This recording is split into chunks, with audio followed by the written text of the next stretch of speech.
Last ਜਿਹੜਾ ਆਪਣਾ lecture ਸੀਗਾ, ਆਪਣਾ ਜਿਹੜਾ ਚੈਪਟਰ ਚੱਲ ਰਿਹਾ ਸੀਗਾ the living world, unit first ਦਾ ਚੈਪਟਰ ਸੀਗਾ the living world. in that chapter, the last chapter we have gone through कि किस तरह nomenclature करना है, बाइनोमियल nomenclature देखा, ट्राइनोमियल nomenclature देखा कि किस तरह बाइनोमियल nomenclature ਦੇ ਵਿੱਚ डिफरेंट क्राइटेरिया ਨੂੰ फॉलो करते हुए, डिफरेंट प्रिंसिपल्स ਨੂੰ फॉलो करते हुए ਜਿਹੜਾ ਹੈ ਨੇਮ ਜਿਹੜਾ ਹੈ ਕਿਸੇ ਵੀ ਆਰਗੇਨਿਜ਼ਮ ਨੂੰ ਪ੍ਰੋਵਾਈਡ ਕੀਤਾ ਜਾਂਦਾ। ਕਿਵੇਂ ਇੱਕ ਉਹਦਾ ਜੈਨਰਿਕ ਨੇਮ ਸੀਗਾ ਅਤੇ ਇੱਕ ਪਾਰਟ ਉਹਦਾ ਕੀ ਸੀਗਾ, ਸਪੈਸੀਫਿਕ ਸੀਗਾ। After nomenclature we come to the classification. ਹੁਣ ਕਲਾਸੀਫਿਕੇਸ਼ਨ ਕੀ ਹੈ ਇਹਨੂੰ ਸਮਝਣ ਵਾਸਤੇ ਆਪਾਂ ਨੂੰ ਇੰਨਾ ਗੱਲ ਕਲੀਅਰ ਹੈ ਕਿ ਦੇਰ ਆਰ ਸੋ ਮੈਨੀ number of millions of organisms 'ਚ ਇੰਨੀ ਤਰ੍ਹਾਂ ਦੇ ਪਲਾਂਟਸ ਵੀ ਆ ਜਾਂਦੇ ਆ, ਐਨੀਮਲਸ ਵੀ ਆ ਜਾਂਦੇ ਆ। ਜੇ ਆਪਾਂ ਸੋਚੀਏ ਆਪਾਂ ਸਾਰਿਆਂ ਨੂੰ ਸਟੱਡੀ ਕਰ ਲਈਏ, ਹਰੇਕ ਨੂੰ ਸਟੱਡੀ ਕਰ ਲਈਏ, ਇਟ ਇਜ਼ ਟੂ ਡਿਫੀਕਲਟ। ਜੇ ਅਸੀਂ ਚਾਹੁੰਦੇ ਹਾਂ ਕਿ ਸਾਰਿਆਂ ਨੂੰ ਸਟੱਡੀ ਇਨ ਸ਼ਾਰਟ ਟਾਈਮ ਕਰ ਸਕਦੇ ਹੋਈਏ, ਥੋੜ੍ਹਾ ਜਿਹਾ ਆਪਾਂ ਨੂੰ ਇੱਕ ਕੋਈ ਸਿਸਟਮ ਇਸ ਤਰ੍ਹਾਂ ਦਾ ਬਣਾ ਲਈਏ ਕਿ ਇਮੀਡੀਏਟ ਆਪਾਂ ਨੂੰ ਉਸ ਪਲਾਂਟ ਦੇ ਬਾਰੇ ਨੌਲੇਜ ਮਿਲ ਸਕੇ, ਤਾਂ ਸਾਨੂੰ ਇੱਕ ਜਿਹੜੀ ਹੈਗੀ ਹੈ ਨਵੀਂ ਪ੍ਰੋਸੈਸ 'ਚ ਪੈਣਾ ਪਏਗਾ, ਜਿਸ ਨੂੰ ਅਸੀਂ ਕਲਾਸੀਫਿਕੇਸ਼ਨ ਕਹਿੰਦੇ ਹਾਂ। ਇਹਦੇ ਵਾਸਤੇ ਕੀ ਕਰਨਾ ਪੈਂਦਾ ਹੈ ਕਿ how the classification is done. ਪਹਿਲਾਂ ਕੋਈ ਵੀ ਆਰਗੇਨਿਜ਼ਮ ਜਿਹੜੇ ਹੈਗੇ ਹੈ ਜਿਨ੍ਹਾਂ ਦੀ ਸਟੱਡੀ ਕਰਨਾ ਚਾਹੁੰਦੇ ਹੈਗੇ ਆ, ਉਹਨਾਂ ਨੂੰ ਕੀ ਕੀਤਾ ਜਾਂਦਾ ਕਲਾਸੀਫਿਕੇਸ਼ਨ ਕਰਨ ਵਾਸਤੇ, ਉਹਨਾਂ ਦੇ ਕਰੈਕਟਰਿਸਟਿਕਸ ਦੇਖੇ ਜਾਂਦੇ ਆ। First of all, to make the study easy we have to study the characteristics of the organism। ਜਦੋਂ ਕਰੈਕਟਰਿਸਟਿਕਸ ਦੇਖ ਲਏ ਫਿਰ ਉਹਨਾਂ ਨੂੰ ਆਇਡੈਂਟੀਫਾਈ ਕੀਤਾ ਜਾਂਦਾ ਕਿ ਇਹ ਕਰੈਕਟਰਿਸਟਿਕਸ ਕਿਸ ਚੀਜ਼ ਦੇ ਨਾਲ ਮਿਲਦੇ ਹੈਗੇ ਹੈ, ਪਹਿਚਾਣ ਕੀ ਹੈ। ਤਾਂ ਇਹਨਾਂ ਕਰੈਕਟਰਿਸਟਿਕਸ ਦੇ ਜ਼ਰੀਏ ਉਸ ਆਰਗੇਨਿਜ਼ਮ ਦੀ ਕੀਤੀ ਜਾਂਦੀ ਹੈ ਪਹਿਚਾਣ ਕੀਤੀ ਜਾਂਦੀ ਹੈ। ਪਹਿਚਾਣ ਕਰਨ ਤੋਂ ਬਾਅਦ ਉਹਨੂੰ ਇੱਕ ਪਰਟੀਕੂਲਰ ਕੈਟਾਗਰੀ ਦੇ ਵਿੱਚ ਪਾ ਦਿੱਤਾ ਜਾਂਦਾ ਹੈਗਾ। Then that is put in a specialized particular category. This process of categorization किसी ऑर्गेनिज्म के करैक्टरिस्टिक्स ਨੂੰ स्टडी करना, उन्होंने आइडेंटिफाई करना, आइडेंटिफाई करके किसी कैटेगरी च पाना, दैट इज़ कॉल्ड क्लासीफिकेशन। कि the categorization of an organism after identifying it is known as classification. किसी भी ऑर्गेनिज्म के ਕਰੈਕਟਰਿਸਟਿਕਸ ਨੂੰ ਸਟੱਡੀ ਕਰਕੇ, ਉਹਨਾਂ ਕਰੈਕਟਰਿਸਟਿਕਸ ਤੋਂ ਉਸ ਆਰਗੇਨਿਜ਼ਮ ਨੂੰ ਆਇਡੈਂਟੀਫਾਈ ਕਰਕੇ ਕਿਸੇ ਪਰਟੀਕੂਲਰ ਕੈਟਾਗਰੀ 'ਚ ਪਾਉਣਾ, ਦੈਟ ਇਜ਼ ਕਾਲਡ ਕਲਾਸੀਫਿਕੇਸ਼ਨ। ਜਦੋਂ ਅਸੀਂ ਕਲਾਸੀਫਿਕੇਸ਼ਨ ਕਰਦੇ ਹਾਂ ਤਾਂ ਸਾਡੇ ਕੋਲ ਉਹਦੇ ਬਹੁਤ ਸਾਰੇ ਲੈਵਲਸ ਹੁੰਦੇ ਹੈ। ਕਲਾਸੀਫਿਕੇਸ਼ਨ ਕਰਨ ਵੇਲੇ ਕਈ ਲੈਵਲਸ ਕਲਾਸੀਫਿਕੇਸ਼ਨ ਦੇ ਵਿੱਚ ਆਉਂਦੇ ਹੈ, ਜਿੱਥੋਂ ਉਹਨਾਂ ਲੈਵਲਸ ਨੂੰ ਸਟੱਡੀ ਕਰਕੇ ਉਹਨਾਂ ਦੇ ਨਾਮ ਤੋਂ ਹੀ ਸਾਨੂੰ ਪਤਾ ਲੱਗ ਜਾਂਦਾ ਕਿ ਆਰਗੇਨਿਜ਼ਮ ਦੇ ਕਰੈਕਟਰਸ ਕੀ ਹੈਗੇ ਹੈ। ਠੀਕ ਹੈ, ਤਾਂ ਉਹ ਜਿਹੜੇ ਲੈਵਲਸ ਬਣਦੇ ਹੈਗੇ ਕਲਾਸੀਫਿਕੇਸ਼ਨ ਦੇ, they are known as taxa. And study of this classification or taxa is called taxonomy. ਕਿ ਕਲਾਸੀਫਿਕੇਸ਼ਨ ਕਿਵੇਂ ਕੀਤੀ, that study is called taxonomy. ਜਦੋਂ ਅਸੀਂ ਟੈਕਸੋਨੋਮੀ ਕਰਦੇ ਹਾਂ, ਕਲਾਸੀਫਿਕੇਸ਼ਨ ਕਰਦੇ ਹੈਗੇ ਹਾਂ, ਟੈਕਸੋਨੋਮੀ ਕਲਾਸੀਫਿਕੇਸ਼ਨ ਦੇਖਦੇ ਹਾਂ, ਤਾਂ ਅਸੀਂ ਕੀ ਕਰਦੇ ਹਾਂ, ਕਲਾਸੀਫਿਕੇਸ਼ਨ ਕਰਦੇ ਹੋਏ ਸਾਰੇ ਆਰਗੇਨਿਜ਼ਮਸ ਨੂੰ ਇੱਕ ਸਿਸਟਮ ਦੇ ਵਿੱਚ ਅਰੇਂਜ ਕਰ ਲੈਂਦੇ ਹਾਂ। We arrange all the organisms in a particular type of system. ਅਸੀਂ ਅੱਗੇ ਐਗਜ਼ਾਮਪਲ ਕਰਾਂਗੇ, ਸਾਨੂੰ ਕਲੀਅਰ ਹੋ ਜਾਏਗਾ। We arrange them in a particular system, that process is known as systematics. ਉਸ ਅਰੇਂਜਮੈਂਟ ਨੂੰ ਕੀ ਕਹਿੰਦੇ ਆ, systematics. Arranging the organisms in particular categories, that is called systematics. So it is science of arranging the organisms systematically ਅਲੱਗ-ਅਲੱਗ categories 'ਚ ਰੱਖਦੇ ਹੋਏ ਉਸ ਡਿਫਰੈਂਟ ਆਰਗੇਨਿਜ਼ਮਸ ਨੂੰ ਅਰੇਂਜ ਕਰਨਾ, ਉਹਨੂੰ ਅਸੀਂ ਕੀ ਕਹਿੰਦੇ ਹੈਗੇ, ਸਿਸਟਮੈਟਿਕਸ। ਤਾਂ ਇਹ ਕੁਝ ਡੈਫੀਨੇਸ਼ਨ ਜਿਹੜੀਆਂ ਹੈ ਇਸ ਆਪਾਂ ਨੂੰ ਯਾਦ ਕਰਨੀਆਂ ਹੁੰਦੀਆਂ। ਪਹਿਲੇ ਡੈਫੀਨੇਸ਼ਨ ਕਲਾਸੀਫਿਕੇਸ਼ਨ ਦੀ ਆਏਗੀ, the categorization of an organism after identifying it is called classification. ਜਦੋਂ ਕਲਾਸੀਫਿਕੇਸ਼ਨ ਕਰਤੀ ਉਹ 'ਚ ਡਿਫਰੈਂਟ ਲੈਵਲਸ ਬਣ ਗਏ। The levels of classification are known as taxa ਤੋਂ ਬਾਅਦ the study of classification is called taxonomy. ਤਾਂ ਡੈਫੀਨੇਸ਼ਨ ਕਾਹਦੀ ਹੈਗੀ, ਟੈਕਸੋਨੋਮੀ ਦੀ। ਫਿਰ ਹੈਗਾ ਸਿਸਟਮੈਟਿਕਸ ਦੀ ਡੈਫੀਨੇਸ਼ਨ ਕੀ ਹੈ, ਕਿ ਸਾਰੇ ਆਰਗੇਨਿਜ਼ਮਸ ਨੂੰ ਸਿਸਟਮੈਟਿਕਲੀ ਅਰੇਂਜ ਕਰਨਾ, that is called systematics. Now let us see what are the various levels of classification. ਕਿ ਜਦੋਂ ਅਸੀਂ ਕਿਸੇ ਆਰਗੇਨਿਜ਼ਮ ਦੇ ਸਾਰੇ ਕਰੈਕਟਰਸ ਨੂੰ ਸਟੱਡੀ ਕਰਕੇ ਆਇਡੈਂਟੀਫਾਈ ਕਰਦੇ ਹਾਂ, ਫਿਰ ਅਸੀਂ ਉਹਦੇ ਦੇਖਦੇ ਹਾਂ ਕਿ ਡਿਫਰੈਂਟ ਲੈਵਲਸ ਉਹਨੂੰ ਕਲਾਸੀਫਾਈ ਕਰਦੇ ਹਾਂ, ਤਾਂ ਅਲੱਗ-ਅਲੱਗ ਲੈਵਲਸ ਕਲਾਸੀਫਿਕੇਸ਼ਨ ਦੇ ਵਿੱਚ ਆਉਂਦੇ ਆ। ਪਹਿਲਾਂ ਅਸੀਂ ਲੈਵਲਸ ਦੇ ਨਾਮ ਦੇਖਦੇ ਹਾਂ, kingdom, phylum, class, order, family, genus, species. ਉੱਪਰ ਤੋਂ ਥੱਲੇ ਤੱਕ लेकिन जे ਅਸੀਂ ਥੱਲੇ ਉੱਪਰ ਜਾਂਦੇ ਹਾਂ, ਪਹਿਲਾਂ ਅਸੀਂ ਆਰਗੇਨਿਜ਼ਮ ਦਾ ਬਾਈਨੋਮੀਅਲ ਨੋਮਨਕਲੇਚਰ ਦਿੰਦੇ ਸੀਗੇ। ਲਾਸਟ ਅਸੀਂ ਲੈਕਚਰ 'ਚ ਦੇਖਿਆ ਉਹ 'ਚ ਇੱਕ ਜੈਨਰਿਕ ਨੇਮ ਸੀ, ਇੱਕ ਸਪੈਸੀਫਿਕ ਨੇਮ ਸੀਗਾ। ਠੀਕ ਹੈ, ਤਾਂ ਆਰਗੇਨਿਜ਼ਮ ਦੇ ਪਹਿਲਾ ਲੈਵਲ ਕੀ ਹੈ? ਸਪੀਸ਼ੀ। ਪਹਿਲਾ ਲੈਵਲ ਕੀ ਹੈ? ਸਪੀਸ਼ੀ। ਉਸ ਤੋਂ ਅਗਲਾ ਲੈਵਲ ਕੀ ਹੈ? ਜੀਨਸ। ਉਸ ਤੋਂ ਅਗਲਾ ਲੈਵਲ ਕੀ ਹੈ? ਫੈਮਿਲੀ। ਉਸ ਤੋਂ ਅਗਲਾ ਲੈਵਲ ਕੀ ਹੈ? ਆਰਡਰ। ਉਸ ਤੋਂ ਅਗਲਾ ਲੈਵਲ ਕੀ ਹੈ? ਕਲਾਸ। ਉਸ ਤੋਂ ਅਗਲਾ ਫਾਈਲਮ। ਉਸ ਤੋਂ ਅਗਲਾ ਕਿੰਗਡਮ। ਇਸ ਗੱਲ ਨੂੰ ਮੈਂ ਆਮ ਤੌਰ 'ਤੇ ਇੱਕ ਹੋਰ ਐਗਜ਼ਾਮਪਲ ਲੈ ਕੇ ਸਮਝਾ ਸਕਦੇ ਹੈਗੇ ਆ ਕਿ ਆਪਣੇ ਕੋਲ ਇੱਕ ਸਟੂਡੈਂਟ ਹੈਗਾ ਦੈਟ ਇਜ਼ ਫਰੋਮ ਕਲਾਸ +1। ਠੀਕ ਹੈ, ਤਾਂ ਉਹਦਾ ਅਸੀਂ +1 ਉਹਦਾ ਨਾਮ ਹੈਗਾ, ਪਹਿਲਾਂ ਕਹਿੰਦੇ ਹਾਂ ਸਪੋਜ਼ ਕਰੋ ਕਿ ਉਹਦਾ ਨਾਮ ਹੈ ਗੁਰਪ੍ਰੀਤ ਕੌਰ। ਠੀਕ ਹੈ, ਤਾਂ ਜੀਨਸ ਹੋ ਗਿਆ, ਸਪੀਸ਼ੀ ਉਹਦਾ ਨਾਮ ਅਸੀਂ ਨਾਮਕਰਨ ਕਰਤਾ। ਠੀਕ ਹੈ, ਇਹ ਕੀ ਇੱਕ ਫੈਮਿਲੀ ਨੂੰ ਬਿਲੋਂਗ ਕਰਦਾ। ਫੈਮਿਲੀ ਇਹਦੀ ਕੀ ਹੋਗੀ ਕਿ ਇਹ ਗਰਲ ਹੈ। ਠੀਕ ਹੈ, ਕਲਾਸ ਕਿਹੜੀ ਹੈ? +1 ਹੈ। ਸਟਰੀਮ ਕਿਹੜੀ ਹੈ? ਸਾਇੰਸ ਹੈ। ਸਕੂਲ ਕਿਹੜਾ ਹੈ? Government senior secondary school. ਠੀਕ ਹੈ, ਅੱਗੇ ਜੋ ਵੀ ਹੈ ਮੰਨ ਲਓ ਆਪਾਂ ਨਥਾਨਾ ਬॉयज़ ਲਿਖਦੇ ਹਾਂ, ਨਥਾਨਾ ਬॉयज़। ਤਾਂ ਸਕੂਲ ਦੇ ਅੱਗੇ ਕਾਹਦੇ ਵਿੱਚ ਹੈਗਾ? ਉਹ ਪਿੰਡ ਦੇ ਵਿੱਚ ਹੈ, ਨਥਾਨਾ। ਤਾਂ ਨਥਾਨਾ ਕੀ ਹੋ ਗਿਆ? ਜਿਵੇਂ ਅਸੀਂ ਕਹਿੰਦੇ ਕਿੰਗਡਮ ਐਨੀਮਲੀਆ। ਠੀਕ ਹੈ, ਕਿੰਗਡਮ ਪਲਾਂਟੀ। ਤਾਂ ਇਸ ਤਰ੍ਹਾਂ ਕੀ ਹੈ ਕਿ ਨਥਾਨਾ ਤਾਂ ਇੱਕ ਵੱਡਾ ਉਹ ਹੋ ਗਿਆ ਜਿਹਦੇ ਵਿੱਚ ਕਈ ਸਕੂਲ ਹੋਣਗੇ, ਪਰ ਜਿਹੜੇ ਬੱਚੇ ਦੀ ਅਸੀਂ ਗੱਲ ਕਰ ਰਹੇ ਹਾਂ ਉਹ ਕਿਹੜੇ ਸਕੂਲ 'ਚ ਹੈਗਾ? ਬॉयज़ ਸਕੂਲ ਦੇ ਵਿੱਚ ਹੈ। ਬॉयज़ ਸਕੂਲ ਦੇ ਵਿੱਚ ਵੀ ਬਹੁਤ ਸਾਰੀਆਂ ਕਲਾਸਿਸ ਆ। ਅਸੀਂ ਜਿਹਦੀ ਗੱਲ ਕਰ ਰਹੇ ਹਾਂ ਬੱਚਾ ਬੜਾ ਹੈ, ਕਿਹੜੀ ਕਲਾਸ ਕਿਹੜੀ ਸਟਰੀਮ ਦੇ ਵਿੱਚ ਹੈ? ਸਾਇੰਸ ਸਟਰੀਮ ਦੇ ਵਿੱਚ ਹੈ। ਸਾਇੰਸ ਦੇ ਵਿੱਚ ਅੱਗੇ +1 ਅਤੇ +2 ਦੋ ਹੈਗੀਆਂ। ਕਿਹੜੀ ਵਿੱਚ ਹੈ? +1 ਦੇ ਵਿੱਚ ਹੈ।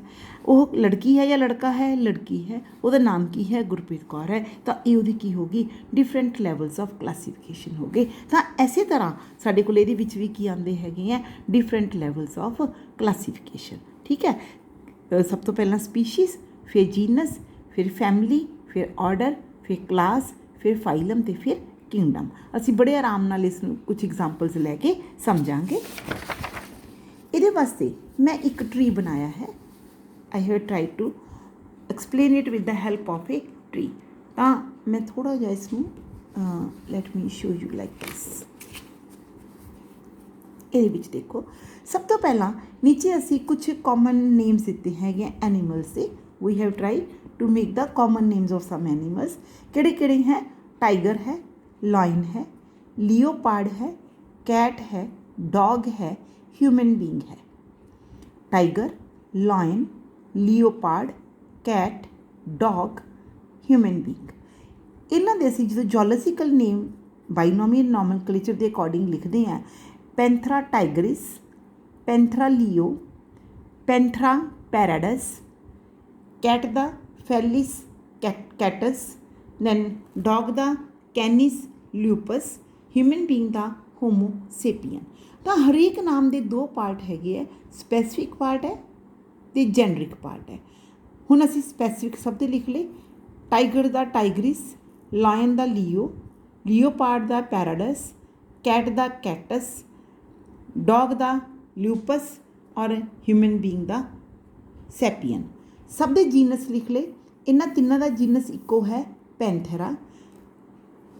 कैट का जीनस है फेलिस, डॉग का जीनस है कैनिस, ह्यूमन बींग का जीनस है होमो।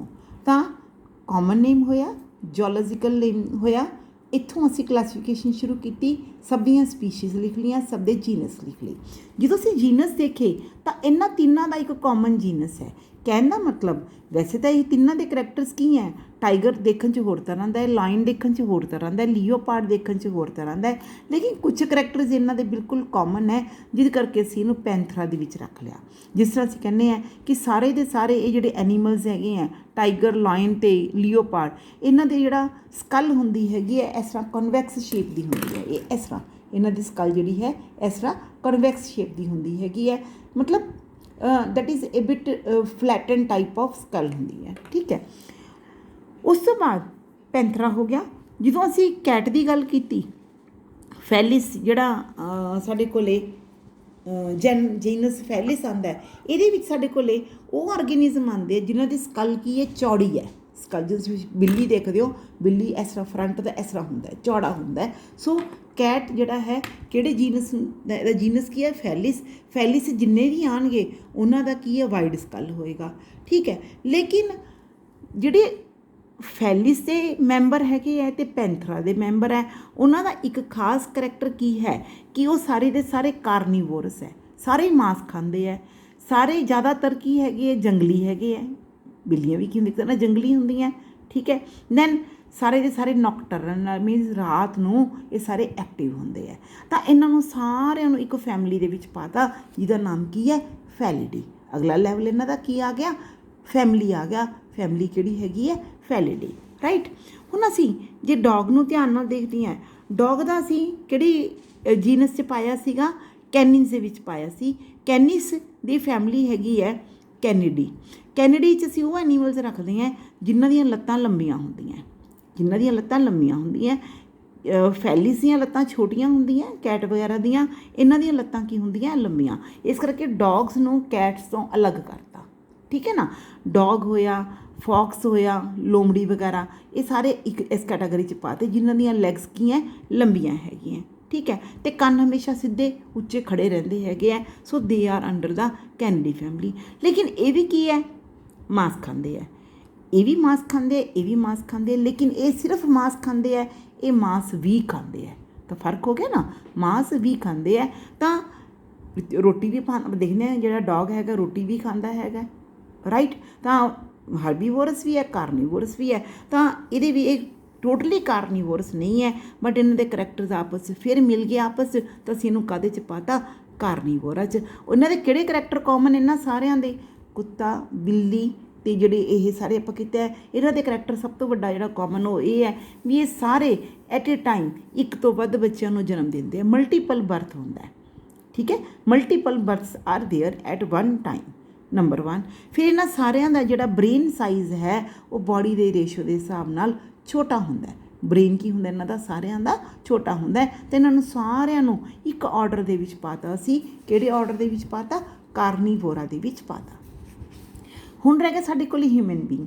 ਹਿਊਮਨ ਨੂੰ ਅਸੀਂ ਕਿਹਾ ਹੋਮੋਸੇਪੀਅਨ ਹੈ, ਜਿਹੜੇ ਇਹ ਹੋਮੀਡੀ ਫੈਮਿਲੀ ਨੂੰ ਬਿਲੋਂਗ ਕਰਦੇ ਹੈ। ਜਿਹੜੀ ਹੋਮੀਡੀ ਫੈਮਿਲੀ ਹੈ ਇਹਦੀ ਕੀ ਖਾਸ ਕਰੈਕਟਰ ਹੈ ਕਿ ਇਹਨਾਂ ਦੇ ਵਿੱਚ ਲੌਂਗ ਜਿਹੜੀ ਹੈ ਸਿੰਗਲ ਬਰਥ ਹੁੰਦਾ। ਇਹਨੂੰ ਅਸੀਂ ਪ੍ਰਾਈਮੇਟ ਆਰਡਰ ਦੇ ਵਿੱਚ ਪਾਇਆ, ਇਹਨਾਂ ਨੂੰ ਅਸੀਂ ਪਾਇਆ ਸੀਗਾ ਕਾਰਨੀਵੋਰਾ ਦੇ ਵਿੱਚ। ਇਹਦਾ ਆਰਡਰ ਕੀ ਹੈ? ਪ੍ਰਾਈਮੇਟ ਆ, ਕਿਉਂਕਿ ਹਿਊਮਨ ਬੀਇੰਗ ਹੋਇਆ, ਗੋਰਿਲਾ ਹੋਇਆ, ਮੰਕੀ ਹੋਇਆ, ਇਹ ਸਾਰੇ ਕੀ ਹੈਗੇ ਹੈ ਕਿ ਇੱਕ ਤਾਂ ਇਹਨਾਂ ਦਾ ਜਿਹੜਾ ਬ੍ਰੇਨ ਸਾਈਜ਼ ਆ ਉਹ ਬਹੁਤ ਵੱਡਾ ਹੈ, ਠੀਕ ਹੈ। ਇੱਕ ਜ਼ਿਆਦਾਤਰ ਜਿਹੜੇ ਹੈਗੇ ਆ ਇਹ ਸਟ੍ਰੇਟ ਖੜੇ ਹੋ ਸਕਦੇ ਹੈਗੇ ਆ, ਔਰ ਇਹ single birth at a time ਦਿੰਦੇ ਹੈਗੇ ਆ। ਤਾਂ ਅਸੀਂ ਇਹਨਾਂ ਨੂੰ ਕਾਹਦੇ 'ਚ ਰੱਖਦੇ ਹੈਗੇ ਆ? ਪ੍ਰਾਈਮੇਟਾ ਦੇ ਵਿੱਚ। ਕਾਹਦੇ 'ਚ ਰੱਖਦੇ ਆ? ਪ੍ਰਾਈਮੇਟਾ 'ਚ। ਦੇ ਗਿਵ ਸਿੰਗਲ ਬਰਥ, ਦੇ ਗਿਵ ਮਲਟੀਪਲ ਬਰਥ। ਲੇਕਿਨ ਇਹਨਾਂ ਸਾਰਿਆਂ ਦੇ ਫਿਰ ਇੱਕ ਕਾਮਨ ਕਰੈਕਟਰ ਕੀ ਹੈ ਕਿ ਜਿੰਨੇ ਵੀ ਆਰਗੇਨਿਜ਼ਮ ਇਹ ਆਪਾਂ ਪੜ੍ਹੇ ਆ ਥੱਲੇ, ਇਹ ਸਾਰੇ ਦੇ ਸਾਰੇ ਦੇ give birth to the young one. ਇਹ ਐਗ ਨਹੀਂ, ਇਹ ਆਂਡੇ ਨਹੀਂ ਦਿੰਦੇ, ਬੱਚਿਆਂ ਨੂੰ ਜਨਮ ਦਿੰਦੇ ਆ। And they feed milk to the young one. ਅਤੇ ਬੋਡੀ ਇਹਨਾਂ ਦੀ ਸਾਰਿਆਂ ਦੀ ਕਾਹਦੇ ਨਾਲ ਕਵਰਡ ਹੁੰਦੀ ਹੈ? ਹੇਅਰਸ ਨਾਲ ਕਵਰਡ ਹੁੰਦੀ ਹੈ। ਇਸ ਕਰਕੇ ਇਹਨਾਂ ਸਾਰਿਆਂ ਨੂੰ ਇੱਕ ਕੰਡੀਸ਼ਨ 'ਚ ਕੈਟਾਗਰੀ 'ਚ ਰੱਖ ਲਿਆ, ਕਿਹਦੇ ਵਿੱਚ? ਮੈਮਲਸ ਦੇ ਵਿੱਚ, ਠੀਕ ਹੈ। ਲੇਕਿਨ ਮੈਮਲਸ ਕੀ ਹੈਗੇ ਹੈ? ਐਨੀਮਲਸ ਹੈ, ਕਿਉਂਕਿ ਆਪਣਾ ਫੂਡ ਆਪ ਪ੍ਰੀਪੇਅਰ ਨਹੀਂ ਕਰ ਸਕਦੇ। They are ਹੈਟੀਰੋਟ੍ਰੋਫਿਕ। ਇਹ ਕੀ ਹੈ? ਪਲਾਂਟਸ ਵਗੈਰਾ ਤੋਂ ਆਪਣਾ ਫੂਡ ਲੈਂਦੇ ਹੈ। So they R the ਐਨੀਮਲੀਆ। Kingdom ਕੀ ਹੋ ਗਿਆ? ਐਨੀਮਲੀਆ। ਤਾਂ ਜੇ ਤੁਸੀਂ ਪੂਰਾ ਵਿਊ ਦੇਖੋ ਇਸਦਾ, ਇਹ ਇਸ ਤਰ੍ਹਾਂ ਹੈ, ਠੀਕ ਹੈ। ਤਾਂ ਸਭ ਤੋਂ ਪਹਿਲਾਂ ਸਾਡੇ ਕੋਲ ਜੀਨਸ ਸਪੀਸ਼ੀਜ਼ ਸੀਗੀ, ਫਿਰ ਜੀਨਸ ਸੀਗਾ, ਫਿਰ ਅਸੀਂ ਕਾਮਨ ਇਹਨਾਂ ਦੀਆਂ ਫੈਮਲੀਜ਼ ਦੇਖ ਲਈਆਂ। ਫਿਰ ਜਿਹੜੀਆਂ ਫੈਮਲੀਜ਼ ਦੇ ਕਰੈਕਟਰ ਮਿਲਦੇ ਸੀ ਉਹਨਾਂ ਨੂੰ ਅਸੀਂ ਆਰਡਰ 'ਚ ਪਾਤਾ ਕਾਮਨ। ਤਾਂ ਜਿਹੜਿਆਂ ਦੇ ਆਰਡਰ ਦੇ ਆਪਸ 'ਚ ਕਰੈਕਟਰ ਮਿਲਦੇ ਸੀ ਉਹਨਾਂ ਨੂੰ ਅਸੀਂ ਇੱਕ ਫਾਈਲਮ 'ਚ ਪਾਤਾ। ਫਾਈਲਮ ਨੂੰ ਅੱਗੇ ਅਸੀਂ ਕਿੰਗਡਮ ਦੇ ਵਿੱਚ ਪਾਤਾ। ਤਾਂ ਇਸ ਤਰ੍ਹਾਂ ਕਰਕੇ ਜਿਹੜੀ ਹੈਗੀ ਹੈ ਕਲਾਸੀਫਿਕੇਸ਼ਨ। ਤਾਂ ਆਹ ਜਿਹੜੇ ਸਾਰੇ ਆ ਰਹੇ ਹੈ, these are the levels of classification, taxa of classification. Felidae ਇੱਕ ਫੈਮਿਲੀ ਹੈ, ਫੈਮਿਲੀ ਲੈਵਲ ਆ ਗਿਆ। ਕੈਨਿਡੀ ਫੈਮਿਲੀ ਲੈਵਲ ਆ ਗਿਆ। ਹੋਮੋਡੀ ਫੈਮਿਲੀ ਲੈਵਲ ਆ ਗਿਆ। ਕਾਰਨੀਵੋਰਾ ਆਰਡਰ ਦਾ ਲੈਵਲ ਆ ਗਿਆ। ਮੈਮਲੀਆ ਫਾਈਲਮ ਦਾ ਲੈਵਲ ਆ ਗਿਆ ਤਾਂ ਐਸਾ ਕਰਕੇ ਅਸੀਂ ਅਲੱਗ-ਅਲੱਗ ਫਾਈਲਮ ਦੇ ਵਿੱਚ ਇਹਨਾਂ ਨੂੰ ਅਲੱਗ-ਅਲੱਗ ਕਲਾਸਿਸ ਜਿਹੜੀਆਂ ਹੈਗੀਆਂ, ਕਲਾਸੀਫਿਕੇਸ਼ਨ ਜਿਹੜੀ ਹੈਗੀ ਇਹਨਾਂ ਦੀ ਕੀਤੀ ਜਾਂਦੀ ਹੈ। ਤਾਂ ਕਲਾਸੀਫਿਕੇਸ਼ਨ ਤੋਂ ਸਾਨੂੰ ਬਹੁਤ ਸਾਰੇ ਕਰੈਕਟਰਸ ਦਾ ਪਤਾ ਲੱਗ ਜਾਂਦਾ ਹੈ। ਜਿਵੇਂ ਸਪੋਜ਼ ਕਰੋ ਕਿਸੇ ਨੇ ਕਹਿਤਾ ਕਿ ਬਈ ਟਾਈਗਰ ਬਾਰੇ ਤੁਸੀਂ ਕੀ ਜਾਣਦੇ ਹੋ, ਉਹ ਕਹਿੰਦੇ ਕਿ ਟਾਈਗਰ ਕੀ ਹੈ, ਐਨੀਮਲ ਹੈ, ਤਾਂ ਫੈਮਿਲੀ ਐਨੀਮਲੀਆ 'ਚ ਰੱਖਦਾ। ਇਹ ਜੀ ਬੱਚਿਆਂ ਨੂੰ ਜਨਮ ਦਿੰਦਾ ਹੈ ਅਤੇ ਬੱਚਿਆਂ ਨੂੰ ਜਨਮ ਦਿੰਦਾ ਹੈ, ਦੁੱਧ ਪਿਲਾਉਂਦਾ ਹੈ ਅਤੇ ਬੋਡੀ 'ਤੇ ਹੇਅਰ ਹੁੰਦੇ ਹੈ, ਇਹਨੂੰ ਮੈਮਲਸ ਦੇ ਵਿੱਚ ਰੱਖਤਾ, ਰਾਈਟ। ਫਿਰ ਇਹ ਪਤਾ ਲੱਗਿਆ ਕਿ ਤਾਂ ਟੋਟਲੀ ਮਾਸ ਮੱਛੀ ਖਾਂਦਾ ਹੈ, ਮਾਸ 'ਤੇ ਹੀ ਡਿਪੈਂਡੈਂਟ, ਇਹਨੂੰ ਕਾਰਨੀਵੋਰਾ ਦੇ ਵਿੱਚ ਰੱਖਤਾ। ਅਤੇ ਨਾਲ ਹੀ ਇਹ ਬਹੁਤ ਸਾਰੇ ਜਿਹੜੇ ਬੱਚੇ ਹੈ ਉਹਨਾਂ ਨੂੰ ਐਟ ਏ ਟਾਈਮ ਜਨਮ ਦੇ ਸਕਦਾ ਹੈ। ਅਤੇ ਜੇ ਬ੍ਰੇਨ ਦਾ ਸਾਈਜ਼ ਕੀ ਹੈ, ਛੋਟਾ, ਇਸ ਕਰਕੇ ਇਹਨੂੰ ਕਾਰਨੀਵੋਰਾ ਦੇ ਵਿੱਚ ਰੱਖਤਾ। ਲੇਕਿਨ ਫਿਰ ਪਤਾ ਲੱਗਿਆ ਤਾਂ ਟੋਟਲੀ ਕਾਰਨੀਵੋਰਾ ਹੈ, ਟੋਟਲੀ ਮਾਸ ਮੱਛੀ ਖਾਂਦਾ ਅਤੇ ਰਾਤ ਨੂੰ ਐਕਟਿਵ ਹੁੰਦਾ ਅਤੇ ਜੰਗਲੀ ਹੈ, ਇਸ ਕਰਕੇ ਇਹਨੂੰ ਪੈਂਥਰਾ ਦੇ ਵਿੱਚ ਰੱਖਤਾ। ਪੈਂਥਰਾ ਫੈਲਿਡੀ ਦੇ ਵਿੱਚ ਰੱਖਤਾ। ਫੈਲਿਡੀ ਦੇ ਵਿੱਚ ਫਿਰ ਅਸੀਂ ਗਾਂ ਦੇਖਿਆ ਵੀ ਇਹਦੀ ਜਿਹੜੀ ਸਕਲ ਹੈ ਬਰੋਡ ਨਹੀਂ ਹੁੰਦੀ, ਇਹਦੀ ਸਕਲ ਤਾਂ ਕਨਵੈਕਸ ਹੁੰਦੀ ਹੈ, ਇਸ ਕਰਕੇ ਇਹਨੂੰ ਪੈਂਥਰਾ 'ਚ ਰੱਖਤਾ। ਫਿਰ ਉਹਦੇ ਖਾਸ ਕਰੈਕਟਰ ਸੀਗੇ ਕਿ ਉਹਦੀ ਬਾਡੀ 'ਤੇ ਲਾਈਨਸ ਵਗੈਰਾ ਸੀਗੀਆਂ, ਤਾਂ ਅਸੀਂ ਇਹਨੂੰ ਟਾਈਗਰਿਸ ਜੀਨਸ ਦੇ ਵਿੱਚ ਰੱਖਤਾ, ਸਪੀਸ਼ੀਜ਼ ਦੇ ਵਿੱਚ ਰੱਖਤਾ। So this way the classification is done and these are various levels of classification. ਤਾਂ ਇਹ ਸਾਡੇ ਕੋਲ ਟੋਟਲ ਜਿਹੜੇ ਹੈਗੇ ਹੈ ਲੈਵਲਸ ਆਫ ਕਲਾਸੀਫਿਕੇਸ਼ਨ ਹੈਗੇ ਹੈ। So we can easily find out ਕਿ how the classification is done and how it is helpful in studying the various organisms. So that was all about the chapter. ਦੇ ਜਿਹੜੇ part ਸੀਗਾ main classification, ਉਹ ਜਿਹੜਾ ਹੈਗਾ cover ਹੋ ਗਿਆ।